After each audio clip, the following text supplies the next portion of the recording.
Hi, and welcome to What the Phalange, the podcast where we watch every episode of Friends, discuss it, deconstruct it, and fan over it, one episode at a time. My name is Quinn, pronouns zir or they, them. And my name is Emily, pronouns she and her.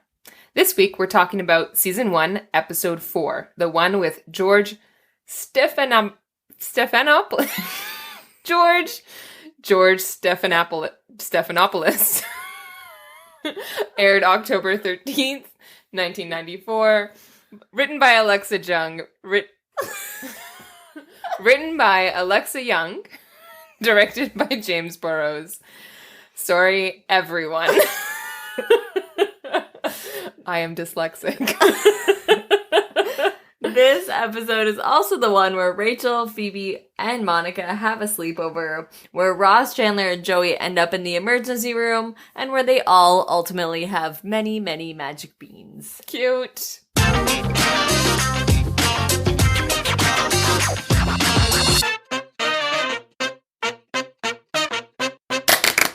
Hey everyone. Hi! Welcome back. Alright, so we're on Season 1, Episode 4. Episode 4. 4 weeks of this. This is great. Wow, we're doing it. We're doing the thing. We're making a podcast. Okay, so let's start this one off with maybe like talking about our first impressions. And I was sort of saying it would be cool to, if you're up to it, give me 3 things that you want to talk about in this podcast. Oh, interesting. Okay, my first impressions are mostly that I love this episode. I think this is one of my favorite episodes of Friends, definitely of this season, but like of Friends in general. Because I really love the way they've broken it up, the like group, and then bring them together for the last scene at the end. And I think like they're very cute. Yes. Yeah, it's super cute. And I think that like, I really like that this episode demonstrates the way in which it's just so rough being in your 20s. And I know that sounds funny because like, you know, they're pretty well off in New York, per se, to live in those kind of apartments. But they're just kind of figuring their stuff out. And I really like that they're just like, I don't even have a plot. Like, you know, like, yeah, they're most just like, quotable line right off the bat. Like, we don't have to wait until the end of the episode. Easily. Do you have a plan? I don't even have a plot. I use that on a regular basis too. That's another, like there's probably one Friends quote per episode that I use on a regular basis. Oh yeah, for sure. And I actually find that aspect of this show is so pertinent to right now in the world for so many people, right? God. Where it's like, we're in the middle of a pandemic. Do you have a plan? Even if you did, you probably just don't even have a plot now. And it's funny that you say that because actually when we started talking about doing this podcast, the first thing I thought of was this episode because I was like, we're in the middle of the pandemic. We don't even have any plugs. And so I was like, I want to watch this episode. So I put on the DVD of this episode when we first had this conversation. And it was also because I made a meme on Facebook and it was like a memory that came up on Facebook. And it said, I was like, current feels. And it was like a picture of that screenshot of Phoebe lying on the on the ground with like a drink in her hand. And it was a memory from like 4 years ago. And I was like, wow, things have not even changed. I still am missing that N of the word plan. Yeah, I definitely feel like a lot of people have expressed that life feels like any steps forward that they've made in the last like couple of years, it just feels like big steps back now. Yes. Yeah, so this episode just feels like it hits the spot right now. Very relatable. Yeah, very relatable. Sorry, you also asked me what my top 3 things that I want to talk about are. I haven't thought about this fully. Okay. One of them I want to talk about is the way in which Ross gets berated for the fact that he's only slept with one woman. Yes. Okay. I think that's an issue. The other thing I want to talk about is how absolutely unrealistic it is that Rachel would be able to afford the apartment that she's living in. And we are finally going to answer the question that I've asked myself ever since watching this episode, which is, what actually is FICA? Who is FICA, as Rachel says? We're going to talk about that today. Yep. And let me think of one last thing. Okay, this is interesting because we didn't previously talk about this, but I want to talk about the nurse in the emergency room. Yes. Because there's some stereotypes there, and I want to talk about them. So yeah, that's my top 3 things. What are your top 3 things, Quinn? Did I steal your 3s? No, actually, I mean, I actually have 4 written down, and I was going to just choose 3. I want to take this episode to start talking about Joey's inappropriate comments. Yes. Because especially on the DVD full-length version... Oh, it's rough. It's gnarly. Like, heads up to anyone gnarly who... Gnarly is a good thing. Isn't gnarly a good thing? I feel like surfers say gnarly on a regular basis. Let's Google this. Yeah, gnarly can be, like, mean rough. Gnarl. Difficult, dangerous, or challenging. Unpleasant or unextracted. I guess I always just know it from surfers being like, yo, that was a gnarly move, bro. Yeah, but it's kind of like, it's cool in the sense that it was, like, rough. It was hard. It was, like... Okay. Yeah. So, Sorry to interrupt. No. Surf culture meets friends. So I want to talk about Joey's inappropriate comments. I also want to talk about ideas around sex and the sexism around ideas of sex and what does sex actually mean? What does virginity mean? Yeah. What was the 4th thing on your list? No, those were the four things. Rachel's feels, being very pertinent to the pandemic, ideas around sex in pop culture and how they're displayed here, private healthcare versus Canadian healthcare. Interesting. That's a good one. That's what I mainly want to talk about in reference to the nurse. I want to talk about something totally different. This is exciting. Oh my god, we're on different games. Okay. And Joey's inappropriate comments. And because I feel like this is the first episode where it really gets to be like, this is when it really starts. Yeah. Okay. Totally. So, cold open. Should we start there? Yeah. What would you do if you were omnipotent for a day? Oh, God. Yeah, we asked this on our Instagram.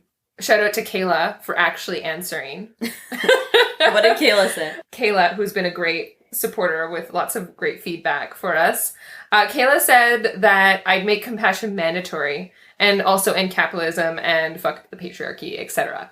Excellent. That's a great one. That's a great answer. Yeah. Compassion mandatory. I have such a hard time answering this because, especially in the world right now, that's such a heavy question. Like, where do you even start? I feel like that's actually kind of like what we're trying to do in a sense. Like, how do we get to the root of the issue and change it, right? Yeah. There's so much to do. Oh, yeah. What about you? I didn't really give an answer, but what about you? You deflect. Yeah, really. I would say something along the lines of, like, massive structural change and reversal of climate change. Would you make yourself omnipotent forever? Yes, that's true. There's always someone. If I had 3 wishes, I'd ask for 3 more wishes. Okay, this cold open, I want to talk a little bit about how incredible the writing is, again, of Friends. When I first watched this episode of Friends when I was a kid, or whatever, when I was younger, I had, like, no understanding of this. Mostly because I didn't know what impotent meant. But just the way that Joey understands omnipotent as impotent, and then Ross saying, Joey, omnipotent, and then Joey being like, you are? Like, thinking Ross is impotent. Just, like, it's, like, I don't even know how they came up with that, but that was just so well done because they totally sound similar. Generally, Friends does a really good job at doing play on words. Yeah, totally. Kind of like we were talking about last time, working on that, like working on 2 levels at once and kind of balancing them and making them work. Like 2 people, like talking about one thing, but then also either reflecting something else or 2 people talking about the same thing, or 2 different things, but talking about the same thing at the same time. Yeah, they do that a lot. Yeah, and they really make that type of writing really work, and it really feeds into, like, my love of puns. Like, Totally, I was gonna say that. I think that's why I like that kind of writing so much. Is because it's like, it plays with puns, it plays with, like... It's clever. Yeah, and it's not putting someone at, like, the butt end of a joke. They do that often. They do, but in this type of writing, it's just funny because the point of it is a misunderstanding and wordplay. I don't know if we talked about this in the first episode, but fun fact, the theme song, I'll Be There For You, was created by the Rembrandts, And it was actually created for the show Friends, which I don't think a lot of people know that. I think a lot of people think that, like, there was a song that was put out and then Friends used it, but it was created for the theme song of Friends. Like, Marta Kaufman and David Crane sought the Rembrandts to create this song, and I believe helped in the writing of it, if I'm not Yeah. And then also on top of that, the full length of the song wasn't created until they were going to put out an album. And I think it was because of the success of Friends that they sort of decided that they would then make a full-length version of the song. So the theme song, the opening theme song, was actually created first, and then the full length was created later on for the album. And it wasn't initially their intention to ever put it out on an album, which I'm kind of glad they did. Yeah, it's a good song. Great. Okay, so post-theme song, Central Perk. Always in Central Perk. Okay, can you sleep in a public place? Whoa. Right out of the blue. Well, yeah, I mean, it opens to Phoebe sleeping in a public place. That's true. So, can you sleep in a public place? I feel like maybe I've fallen asleep on, like, a metro or a bus, like, for, like, half a second.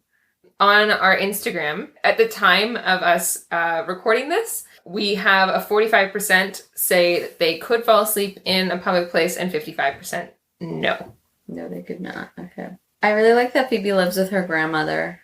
Yeah, I think that's really great. And also, I really like that Phoebe is just, like, so chill about the fact that her grandmother is having sex. Yes! And she's just, like, she's not, like, grossed out about it. She's just kind of like, oh, it's mildly inconvenient because I can't sleep. Like, she's not like, oh, it's so gross. She's just like, yeah, like, they're reassuring each other, and it's like, you know, and I think that's really cute. Yeah, it is really cute. And what I also really love is that Marta Kaufman, creator of Friends, goes on to now is presently the creator of Grace and Frankie, which is all about, like, older people having sex, living their life, and, like, getting old, and that's cool. And just really normalizing that. So, interesting, fun little fact there. That's super cool. Basically, okay, so Central Perk is underneath the apartment of Monica and Rachel and Joey and Chandler, right? So Central Perk is underneath that. And when Joey walks in, he's like, it's 97 steps from, I told you it's less than 100 steps from our place to Central Perk.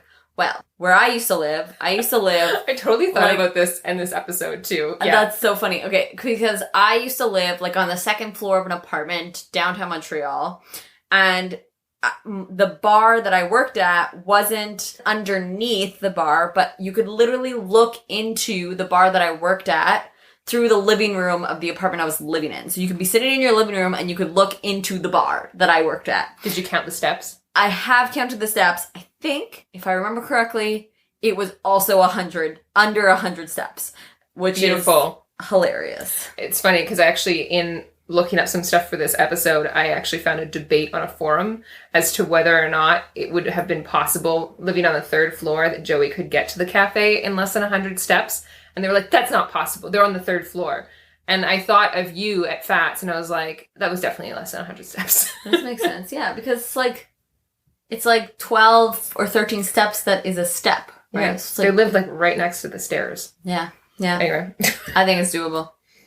This is when the things start to diverge. Yeah. Right? We have the two storylines that are starting to show up. And go off into their own worlds. Two catalysts happen. One is Joey and Chandler come in and have tickets for the game. For October 20th. Yeah. And Ross realized what the day is and what that means to him. It's so sad. It's so cute. Like, Ross just being like, oh, is it the 20th?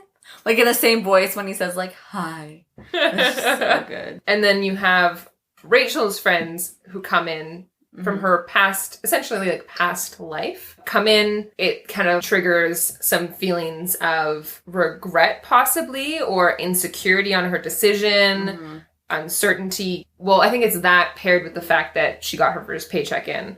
And no kidding, she's like, I don't know if I can do this. What have I done? Yeah, that's super scary. But I think you had an interesting little fact about October 20th? Yeah, and the Pittsburgh Penguins plane. Okay, yes. After we watched this episode, we were looking up some trivia stuff. And they're going to see this hockey game on October 20th, 1994. But actually, the Rangers did not host the Pittsburgh Penguins on October 20th for a hockey game at Madison Square Garden because the NHL was in the middle of a labor dispute and had actually canceled most of the games in October. And then I also found a fun fact about October 20th, is that technically, so Ross says that his birthday was 7 months ago, but in actuality, you do find out in the series that his birthday is October 18th. So it could have been his birthday gift. It could have been his birthday gift. Wow. Maybe he was being sarcastic and it's an inside joke. Mm-hmm. But anyway, it's just fun to find these little inconsistencies, holes in the world that we think exist for real. But what I find interesting is that holes like this happen way more on older television shows than it does now, because shows are created so differently. Because like Friends, when Friends was put out in 1994, it was like put out, there was no PBR. You couldn't pause to go get snacks. Commercials were for snacks. And like they didn't think that you would necessarily rewatch it and binge it and like... And Wikipedia didn't exist. And Wikipedia... As well as fandom.com. Yeah, exactly. So it's like there's so many things ways in which TV shows didn't have to take into account like the intensity that people would cling to things. Whereas now, like for example, I watch Brooklyn Nine-Nine as another show that I love, despite the fact that I also want to defund the police. Topic for another time. But the show is great, and they reference things like in season 7, they'll reference things that happen in like the first few episodes of season 1 because they're really good at continuity. I don't think I've ever watched a show that is as good as continuity because they know that they're creating a show in an era where people are binging things, which Friends doesn't do that. Yeah. Which is interesting. And that happens a lot. There's going to be a lot of like those kind of goofs. So we'll find them. And they're fun to find. Yeah. It's a little thrill. Okay, so let's talk about Joey's first shitty line. Well, it's not a shitty line. It's kind of funny. But when Ross says, I think I'm just going to go home and think of my ex-wife and her lesbian lover. And Joey goes, to hell with hockey. Let's all do that.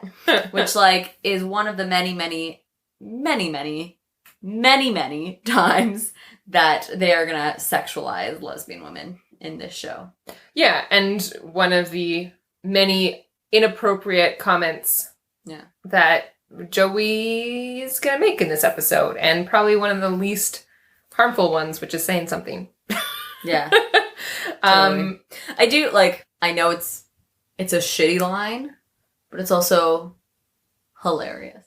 Like, in the sense of, like, I just find, like, Ross is clearly saying it in this, like, sad, depressed way. Like, I just want to go home and, like, think of my ex-wife because I'm so sad. And Joey's just like, hey, let's do that. It's just like... The contrast in what it means for both of them. Yeah, exactly. The total contrast and, like, the energy around it. Actually, do we want to take a second and sort of look at... Because this is a perfect example of the male gaze. Ah. And do we want to kind of take a second to kind of deconstruct that a little bit in case, like, some people don't quite get why we think this is an issue? Sure. Yeah, you go. Okay. Okay, let's see if I can get my words together for this. So essentially, the concept of the male gaze is that men are sexualizing women at all times. And so everything is put through the lens of pleasing a man. Mm-hmm. And so when you have a situation where, like in specifically this situation, where it is two women who are just trying to have a relationship for each other, mm-hmm. and that it is not designed to be something to please a man, it is then taken and turned into a sexual thing. It is sexualized for a man. Mm-hmm. And this can take a long time to kind of like unpack and look at further, but that's sort of like the basic concept in this specific situation. Yeah. Do you have anything to add to that?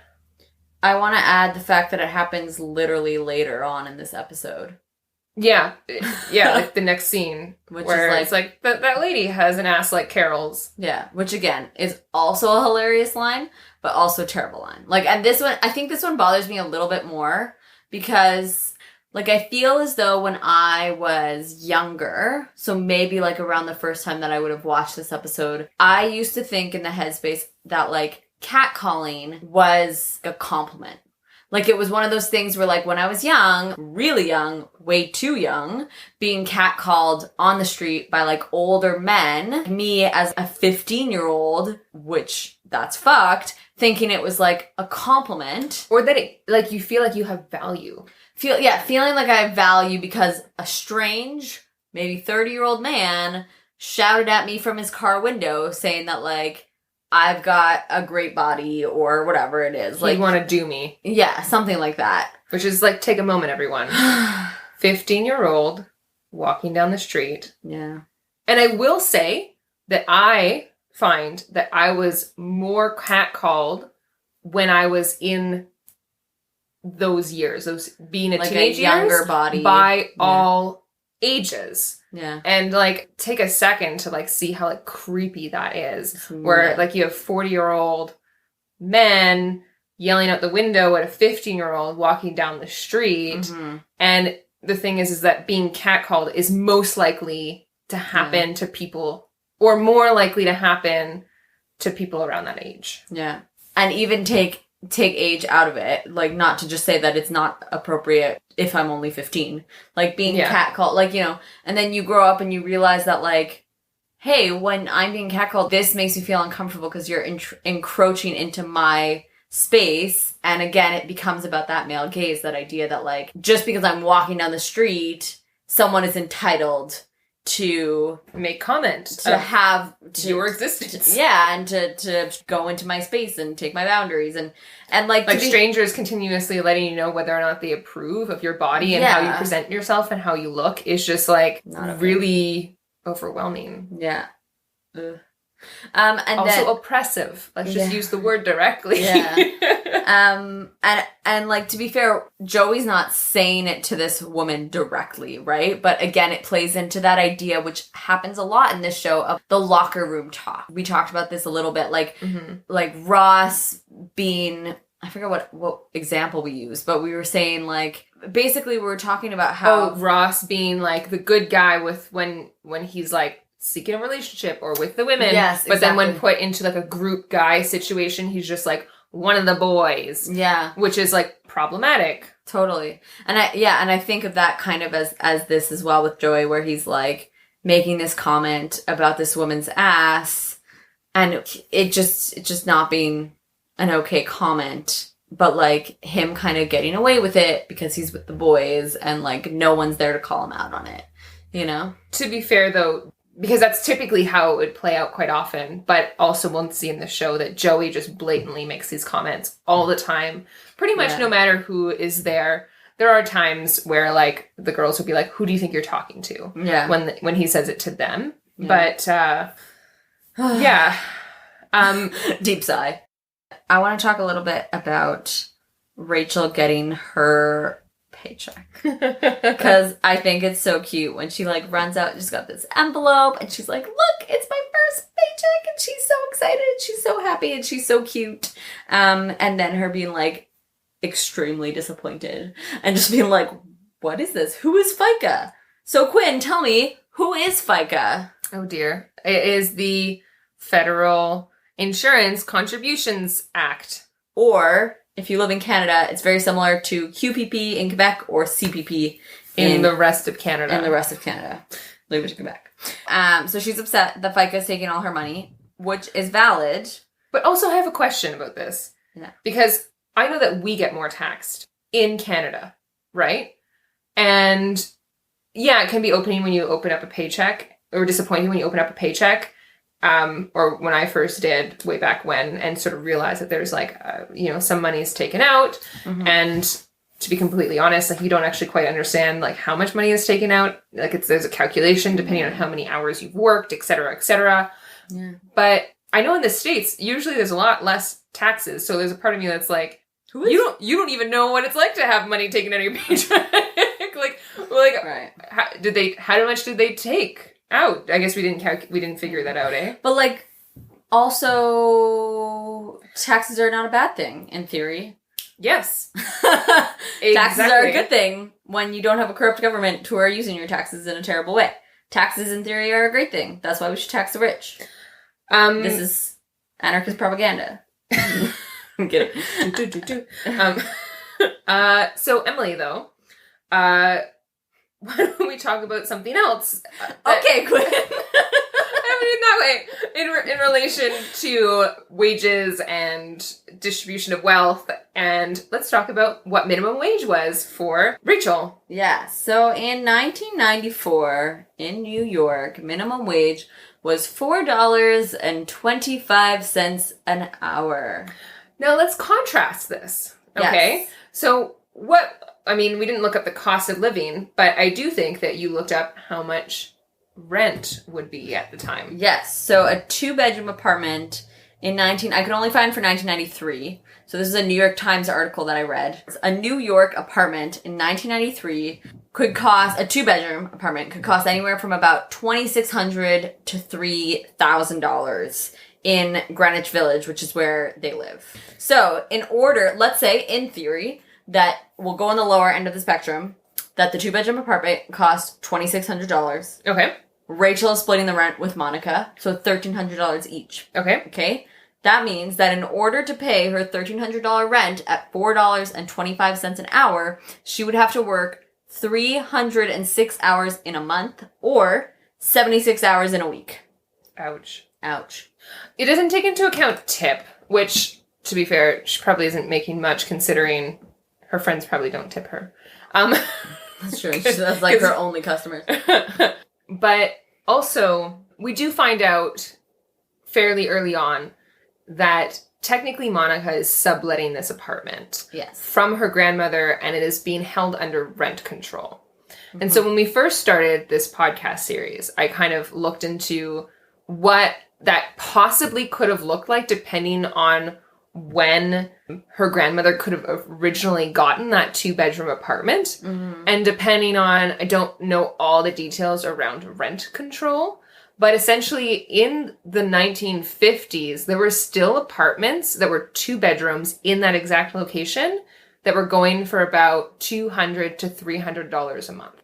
But so that's like makes things more reasonable, like more actual, like mathematically possible for them to be pulling this off. I think that there's also, even if you're working for $4.25 an hour, maybe with some tips on top of that, who knows? I think it's fair to say that probably at the beginning, like, this really is a bit of a family, and people are kind of, like, at least Monica is probably trying or helping support Rachel get on her feet, and maybe she's not paying rent at the beginning. That's true. That would be great. Yeah. Because technically Monica was living in there beforehand without Rachel there. Mm-hmm. Quinn. Yes. Emily. What was your first paycheck? And was it worth it? Well, we can actually... No, it was not. Okay, if we're talking outside of babysitting. Paycheck. Yeah. I was 15 when I got hired to work as a demo person at Costco. Oh, I forgot about that. Yeah. I literally would get, my stomach would drop every week when I would have to go into work, and Mom would drive me in. Because, let's link this back to the male gaze, I was 15 years old, serving little samples of things, and I would have 40-year-old men and older kind of coming up to me and being like, is the sample better than sex? And making really inappropriate comments. Are you serious? That's disgusting. Yeah. I'm surprised, but I'm also not at all surprised. I know, right? Yeah. Which makes me sad. And that was and then not to mention some of my coworkers who were 4 years old and clearly hitting on me and me not knowing how to deal with that. And yeah, it was just really grimy and gross. And yeah. And minimum wage was about $6.20, I believe, at the time. Yeah, and it was not worth it. Yeah. Not worth it. That's wild. My first paycheck was working also at a cafe like Rachel. But I was older. I was 17, I think, when I got my first job. And I got tips. That was actually a really great job, to be honest. Let's talk about Ross's acting and outfit in the next scene when they're walking Oh my outside. God. Yes, thank you. I want to vote Ross's outfit as one of the best outfits that he ever wears. That, like, blue striped shirt and the yellow oversized raincoat is the best. And like his just overly baggy pants. What is up with that outfit? and he's so sad, and he looks at the boots in the window and he's like, oh, like, Ross, I just want to, like, bundle you up in that coat and, like, take you home, you know? You're so sad. Yes. And I was actually kind of disappointed that on Instagram because we gave 3 outfits this week as possible wins. And that came out as, like, the hard last place out of all the outfits. What? I know, right? I really love that outfit. It's probably also the most colorful outfit that Ross wears for all of the next 10 seasons. Okay. Like, I just can't think of him. I don't know. Maybe let's keep our eye out for this, guys, because he usually wears really drab clothing. Like drab, dark. If it's nice, it's like subtle. Yeah. You know? I can't believe I got last place. Are you serious? People, this is the best outfit. Oh my God. To be fair, Phoebe's onesie. Yes. Rocks it. That's true. We're jumping ahead, though. Yeah, I'm jumping ahead. Yeah, and Ross also, like, I think this scene is so good. And we talked a little bit about David Schwimmer's acting last episode, or a lot about it last episode. But this episode, again, like, he just acts with his entire body. And I just really like that, like, he has this moment where he just sighs because he sees the peach pit, but it reminds him of the nectarine pit. Oh my God. And he just, like, sighs. And, like, his whole body is just like, oh, like, he's just like his whole body droops, and like the whole scene, he's just acting so well with his body. I shouldn't even say the whole scene, the whole episode. The whole episode. So Rachel's friends are super classist. Oh my God. Like Rachel was super classist herself too. I guess she is kind of classist in general still, maybe. I don't know. Whatever. I mean, arguably they probably all are. Yeah, that's true. Arguably, they probably are. Yes, all are. You're right. But we all have so much that we have to unpack inside of ourselves, guys. So much. But yeah, no, Rachel's friends are mad awful. You know what? I was just thinking this. This is one of the few episodes of Friends in which I actually it's tough because we're going to, this one in particular, there's like a massive difference between the Netflix version and the DVD version. And some of them, like, I don't know if maybe Netflix went in and, like, removed a couple of problematic things. Because, like, there's a part of the DVD in which they basically bring up one of her friend's eating disorders. And they just removed that completely from the Netflix version. In this episode? Yeah. I didn't catch that. So the girl who, one of her friends who, like, shows her ring and she's like, I'm engaged. Before that scene happens, Rachel goes like, oh, you look so great. You must have lost a ton of weight. And then her friend in the background is, like, sticking her finger down her throat, indicating that, like, she lost that weight in, like, through making herself throw up. And then Rachel goes like, and really, you look great, you should stop. Right. And, like, that's so shitty in so many ways, because we only value people losing weight until they look too thin, and then... Yeah. And then we think everyone should lose weight until they're too thin, and it's just, there's just many things that are wrong with that.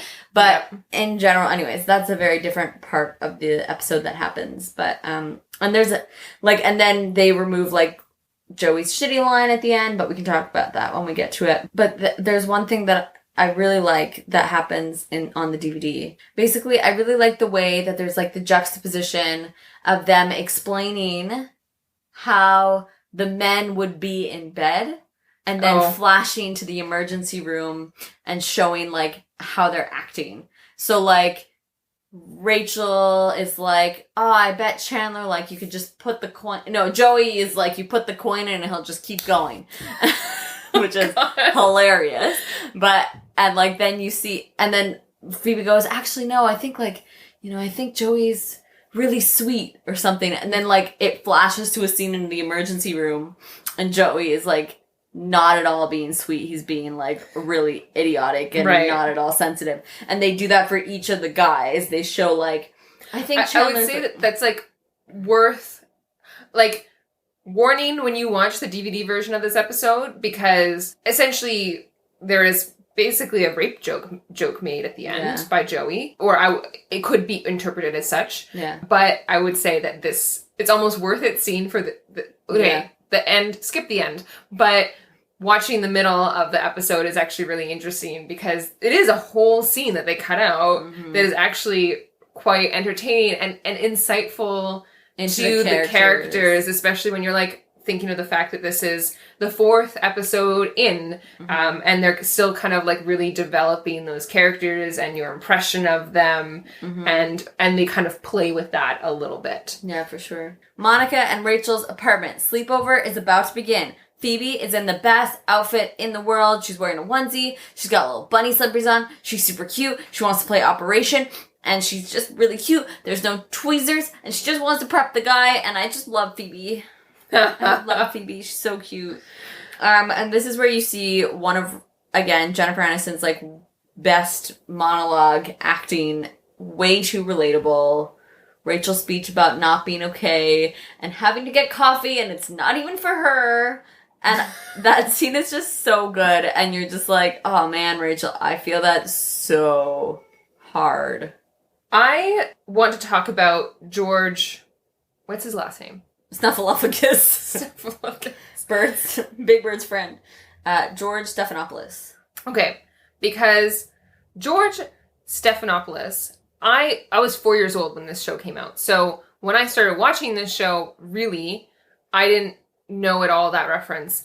And I kind of thought that they were referencing George Stroumboulopoulos. The Canadian guy. The Canadian guy who at the time when we were watching for the first time had a talk show. And I had this giant crush on him because I thought he was such a good interviewer. He asked some really great questions. It's so funny that you say that. But it's funny because the names are really close and it could almost work. They could almost sub each other out. But we are going to post a picture of George Stephanopoulos. George Stephanopoulos on our Instagram, so you can actually know who we're referencing, or who is being referenced in the show. And you can tell us if you think he was cute in 1994. Yes! Cute or not. Have you ever spied on your neighbors, Emily? Have I ever spied on my neighbors? I've, like, actively tried to be quiet in my apartment to overhear a neighbor's conversation. Like, looking through a window. I don't know if I've ever lived in a way in which I could look through a neighbor's window. I definitely, like, overly creep into people's windows when I'm, like, walking by their houses in suburbia. Does it count when, a few years back, I was sitting on the back porch? Our backyard neighbors have essentially like a 3-story house behind us. It's a little bit further. It's like a townhouse situation. And on the top floor, there's this giant kind of like patio door, and it leads onto a balcony, but you can see directly in it. They kept their lights on, blinds open, and were straight up having sex, like all over the room. And I was just out there having an evening, and then suddenly my friend and I were like, what's happening? And then you don't know what to do because you're like, well, we were hanging out here. Like, it's hard to not watch. That's not spying. That's like accidentally. But like, that's the thing is that, you know, when we were watching this episode, we were like, that's a little creepy to like watch your neighbors. But then Allie having binoculars right by the window for the purpose of not bird watching, but spying into people's apartments. How do you know that the binoculars are not there for bird watching? Okay. None of them have interest in Ross. Ross would look at birds. Ross does not live there. Yeah, but Ross could leave. I don't know. I don't know what. How many birds besides pigeons exist in New York City? I don't know. Yeah, that's pretty rough. And they're big binoculars too. They're not small. Binoculars. I have been looking through binoculars before, looking at birds, and then realized that I could look right into someone's house and then being like, wow, I hope this person doesn't think I'm spying on them. I want to swap over to the emergency room. Okay. I want to know what you want to talk about the nurse. Yeah, okay, you brought totally. Up at the beginning. Oh my God. Okay, the thing I want to talk about the nurse is I am almost 100% guaranteeing if that nurse was young, thin, and quote-unquote beautiful in her portrayal, she would not be portrayed as a rude nurse. Oh, interesting. I talked about this last time we talked about the portrayal of Fat Monica and the fat phobia in this show. Yeah. Often, people who are fat on TV are portrayed as being villains or rude or not attractive, etc., etc. And I do not think that this show would have at all made a joke about her calling the, like, candy bar company blah, blah, blah, if it was, like, a thin young nurse. Yeah. They would be too busy sexualizing her. Totally. Yeah. Like, even in the writing of the script, right? Like, all the jokes would be centered around sexualizing her. Which, like, they do later on with other beautiful nurses. Yeah, exactly. Yeah. You want to talk about American healthcare related to the nurse. Yeah. very different topics. But, no, I just find that I feel like lately, in so many more conversations I've been having with people, it's especially with the pandemic, I've been sort of really been forced to sort of see how different private healthcare system in the States works versus our public healthcare system. And I just find it interesting because a lot of stories I've heard about going to hospitals in the States are actually quite different than Canada. Like, I feel like this nurse and this hospital experience is so in line with going to the emergency room in Quebec, except for instead of waiting an hour, you probably would have waited 4. That portrayal of, like, rude nurses is, like, kind of more in line with a public sector. Whereas, like, when I start overlaying the fact that, like, usually this is private healthcare, and what I've heard about private hospitals is that, you know, care is a lot quicker, you know, if you have the money, and Ross has insurance, and right. Interesting. Because he works at the museum, he has a well-paying job, et cetera, et cetera. And I just feel like it's so less likely for a nurse to be that abrupt because people are clients. And I guess I am curious to any listeners who we have who are from the States. Or who've had major experience with, like, American healthcare. Yeah, in like the hospital system there. Like, what is that? Is this in line with what it would be like to have healthcare in the States? Or is this more funny because it's not a typical experience? I'm just curious on that level. Mm-hmm. Yeah, this is also the same, like, the emergency room is also the scene in which Joey and Chandler give Ross such a hard time for having slept only with one woman. And I have a question for you, Quinn. Yes, hit me. Do you think that they would be having the same conversation if they were women? Do you think that, for example, Monica and Rachel would give Phoebe a hard time for only having slept with one woman? I think that if it was a comedic thing, it would be looked at in a different light. Yeah. Or if it was a conversation, it would be looked at in a different light. Ross is, I forget, is it emasculated? Is that the proper... Demasculated? Emasculated because of this his sexual history. He's literally called a freak. Chandler calls him a freak. Right. It is emasculated. You were right. I was wrong. Excellent. Yeah, he's emasculated because, and like you said, called a freak because he's had sex with one person. Yeah. And that, again, plays into, like, another issue where men's power and, like, quote unquote dignity can come from how many women he can sleep with, like how many scores he's made, or how many kills is another expression that's more common these days, and that's so part of, like, integrated into the issues that we see all the time in this show and in day-to-day life of, like, consent being blurred when men are just trying to have sex for the sake of, like, having sex and being able to feel like a man, quote unquote man. Yeah. This is toxic masculinity, guys. And kind of coercing women or manipulating women and creating, like, different elaborate stories or different ways that they can get women into bed because it becomes sort of like a game and it defines your masculinity as to how well you can play this game. Yeah. It's also, like, it's again also one of those ways in which, like, sexism hurts men, you know, like in the sense of like the way that men can feel emasculated by not having slept with enough women, you know, quote unquote, enough women, and the ways in which like maybe Ross just like only wanted to have sex with one person. Like, he shouldn't have to feel pressured into having sex with more people, you know, and that being an issue as well, right? Like, sex is great. You can have as much or as little sex as you want, as long as it's consensual, you know, and like, that should be the story. It shouldn't be that like, wow, what a weirdo. He only has sex with one person. Yeah. Versus like, if this conversation was being had with the women, I'm sure the script would have been a lot more along the lines of like, actually, I don't even think the script would have happened around the women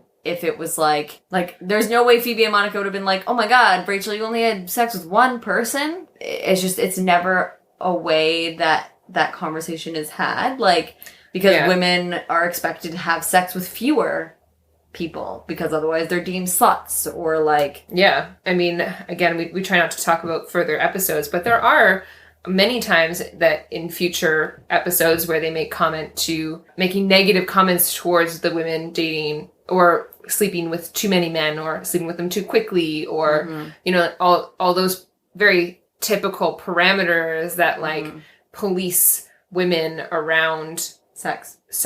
Yeah.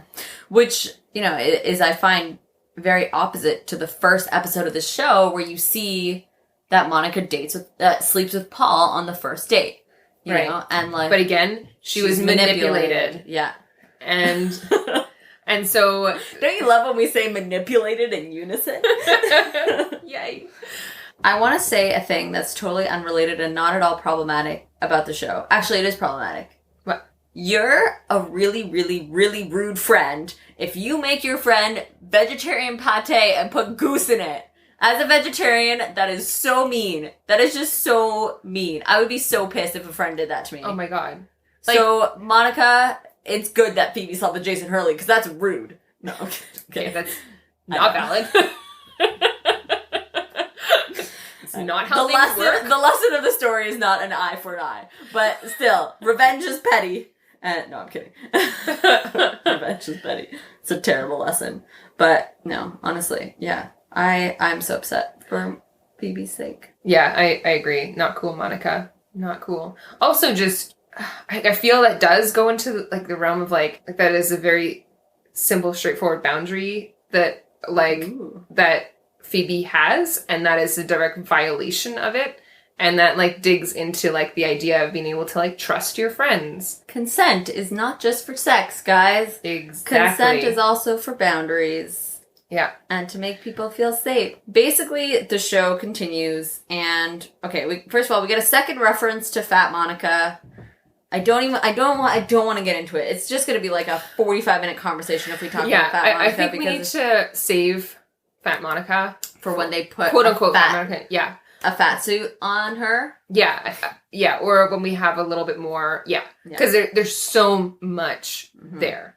But I'm just going to say that, for the record, for our listeners, being fat is not a bad thing, and we have to stop in media talking about fatness as if it is a bad or wrong thing to be. Also, that's all I'm going to say for today. Also, your body size is not an indication of your health in any capacity. Yes. Boom. Moving on. Moving forward. I really want to, because we're getting closer to the end of the episode, and I really want to, but maybe again, this is something to dissect on another day. Joey's inappropriate comments. Yeah. And the bigger question that I want to ask is, like, I don't think that this character ages well. Like, I don't think either of us would actually continue to watch a show put out today with a character like Joey. You know, it's so funny that you're saying this and you're bringing this up, but I feel like I was just so normalized to Joey's behavior on this show that, like, when we sat down to talk about this podcast and talk about all the problematic things that happen on this podcast, I didn't even think of Joey. Oh, wow. Yeah. I was thinking, like, mostly of, like, fat phobia. The fat phobia, the, like, blatant disregard for people of color, like, the way that, like, Yeah, well, that too. The trans and phobia. queer jokes. Yeah. I was also thinking of, like, the way in which Ross is really problematic and the ways in which Chandler is really problematic. But I didn't even think of Joey because I've always thought of Joey as, like, maybe this is definitely a topic for another time, but I always thought of Joey as, like, everyone agrees that his comments are bad. Right. Do you know what I mean? No one thinks that his comments are okay. And very rarely do people, like, praise him or say that, like, they don't ever call him out, but they never, like, they rarely give him a stage and accept those comments, which, like, but they're still friends with him, which, like, you know, whatever. But, like, versus Ross and Chandler are, like, pretty problematic, manipulative, icky in a lot of ways. But, like, their behavior is never explicitly seen as bad. Which, to me, I think is an issue. Because I have no problem if people do problematic things on TV. My issue is when we normalize that behavior, or when we don't say that problematic behavior is problematic behavior. Like, if someone's homophobic on TV, and then everyone is like, hey, dude, you can't say that's homophobic, I'm fine with that happening. Versus someone saying something homophobic on TV and then no one ever calling that character out. Because villains need to exist. People need to say shitty things. That's part of plot. That's part of character development. We grow, we change, we get better. But it's when that behavior is not called out that I have the most problem with it. But they don't call Joey's behavior out enough. They don't. And I think that it gets so normalized that's actually, it's funny because you kind of went down the road of kind of what I wanted to talk about. Like, sorry, I how, stole your words. No, but more the question that I had was, like, how does he get away with it? Like, if you actually look at what he's doing. Wait, before we say that, sorry, why don't you tell everyone what the line is that Joey says that's not on Netflix? Right. Okay. So at the very end of the episode, in the streaming version, at least if you're watching Canada Netflix or Canadian or whatever, Netflix out of Canada, essentially what happens at the very end is they're all playing Twister again, and then something is rolled, and what happens is that Phoebe is standing in front of him and then bends over and puts her hand over. So basically she's bending over but facing him, and he's standing up. Mm-hmm. And he looks at Ross and kind of makes, like, little eyebrowy looks. Mm-hmm. Like, that's the Netflix version. Yeah, this is the more PG version. And then Ross does kind of make, like, a little frowny face to him. Yeah, like, that's not cool. And there's a bit of, like, a laugh, ha ha ha, laugh track. On the DVD version, what happens is that Phoebe bends over, and then Joey explicitly says to Ross, hey, Ross, why don't we switch places and Phoebe can become your second? Yeah, he says, yeah, Ross, let's change places and Phoebe becomes your number 2. Yeah. Which is like, oh my God. Yeah, and so it's like a direct sexual... And then Phoebe actually goes, what? She wants to know the thing that was said about her. Yeah. And Ross dismisses it. And Ross says, oh, nothing. Or I forget what he says. But he dismisses it and doesn't even tell her the comment. And it's like, okay, let's unpack why this is so horrifying. To me, that comment is so horrifying. Mm-hmm. Because... Do we need to unpack that? I feel like it's just so obvious that that's not an okay thing to say. Like, if someone is bending... Like... That's again the male gaze. That's just like it's the male gaze. It's also like sexualizing someone without their consent, which is usually what the male gaze is based on, right? Mm-hmm. And then furthermore, like even more so, doing it with someone that you are in very close contact with, that you are supposed to be able to trust, are in vulnerable situations around. Like Phoebe's probably drunk, and.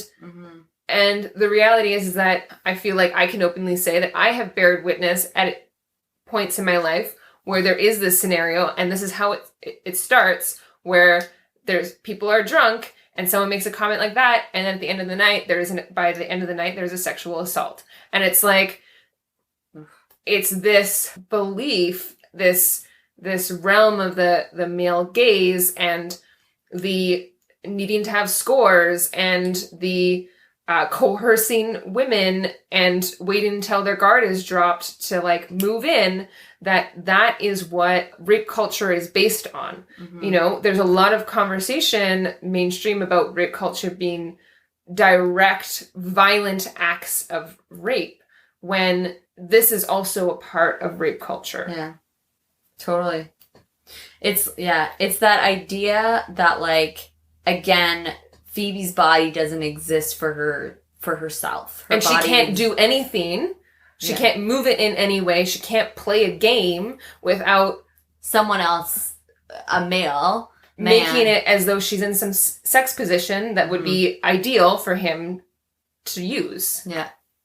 Yeah, and it frustrates me so much the ways in which, like, maybe men don't understand the like severity of these kind of comments, in the sense of like someone listening to this podcast could be like, well, obviously Joey's not going to rape her later. Do you know what I mean? Like, and like, if you know Joey's character, like, you know, whatever. If you know Joey's character, blah, blah, blah. Like, if he's a nice guy, he would never do that, you know, blah, blah, blah. Right. Which is an issue in itself. But I mean, in the sense that, like, people could see that and be like, well, it's humor, it's funny, it's supposed to be like, you know, like, obviously Joey is not going to do something like that. Like, why would you take it so far? But even if there's no sexual assault that happens, the idea is that, like, can you imagine, talking to our male listeners here, can you imagine walking through life all the time, having other people look at your body as something that they can use for their own benefit? It's like I can't bend down to pick something up off the ground. And I can't, you know, like, do yoga. Yeah, looking at people's bodies on a scale of how much it would please you. Yeah. Like, sexually please you. Yeah, like, I can't wear shorts when it's hot outside because, like, now my body is yours. It's just, like, not being able to exist in a way where you feel comfortable, you feel safe, you feel like you can literally, your body is your own. It's my body, and I can exist in it the way I want to exist in it without someone assuming that it can be theirs to consume in the way that they want to consume it. It's just like, it sucks. It's just like next level shitty. And it sucks that this episode, like, it's great that Netflix, I don't know if Netflix took that line out because it was, like, too long, or if Netflix took that line out because they recognized that it was rape culture. I'm not sure. But, like, it shouldn't have even been scripted to begin with. Like, yeah, it shouldn't have been scripted. Oh, we're ending this on a very heavy note. So tell me, Quinn, would you rather play Twister or Operation? With Joey, I'd rather play Operation. With other friends, I'd rather play Twister. To be honest, my answer is neither. I don't particularly enjoy either of those games. Oh, what did our audience on Instagram say? At the time of us recording this, 60% were Team Twister and 40% were Team Operation. Nice. And moving from there, our first place for outfit was obviously Phoebe's onesie. I want to point out that onesies have become really popular in the last, like, 5 years, and this was way before the onesie time. Like, Phoebe was before her time. Yeah, but Phoebe's just so great. Yeah. Phoebe is, I would argue, the least problematic character in this whole show. Oh, someone fight me on that. Tell me I'm wrong. Just thought of that meme. That meme. Oh, that's a terrible meme. Oh. The world is a terrible place. I don't even have a pla. And then second place was Rachel's outfit, which is super cute. The black outfit. However, I will say that I regret us not also putting up for debate Rachel's like, pajama outfit, because that was also pretty dope. That's true.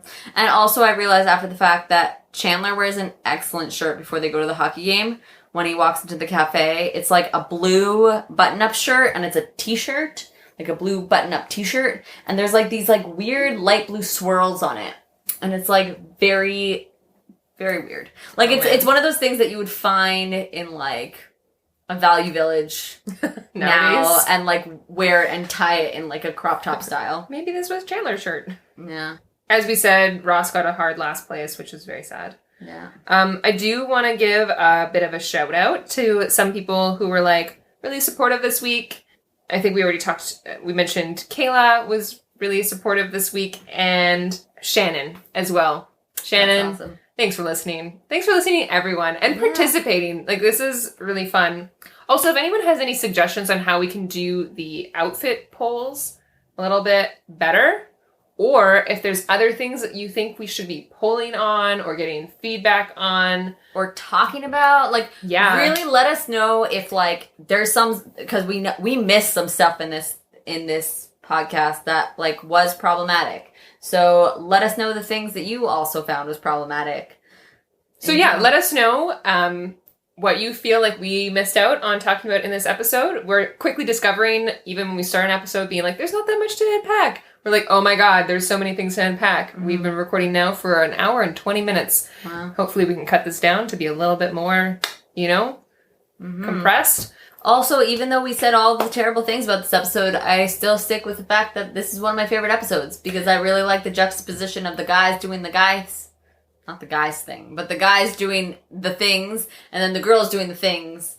And like, I think it's cute. And then they come together and they're like pals at the end. And Rachel's like, I've got magic beans. And you're like, oh, Rachel, you do have magic beans. We all have magic beans. Yeah. Well, maybe we don't all have magic beans, but I hope that everyone has a magic bean one day. As always, go follow us on Instagram at WT Phalange, Phalange. So that you can answer our polls, be up to date when we release things, and we'll try to like throw up some other references that apply to Friends. Mm-hmm. And then always look at our show notes because we'll put like articles and things that we reference to. And like, for example, if you're still not quite clear about what the male gaze is, we'll link some resources about that in our show notes, so that you can continue your awesome deconstructing Friends journey with us. Yeah. Woo. And you can also follow each one of us, myself, Quinn, at Kanien'kehá, on Instagram. And me, Emily, at Emily B. Yoga on both Facebook and Instagram, or on my website, emilybyoga.com. And also, side note, starting next week, Quinn and I will be offering some online yoga classes and meditation classes for you to try out. So stay tuned on both of our Instagrams for more information on that. The first week is going to be a bunch of free classes. Yeah, so if you want some body positive, trans positive, queer positive, feel good yoga classes and movement, fitness. We're going to have some fitness classes in there too. Yeah, check us out. And you can get us on Emily's website, so emilybyoga.com. All right, so have a wonderful day and keep deconstructing and fighting the patriarchy. Bye, friends. What?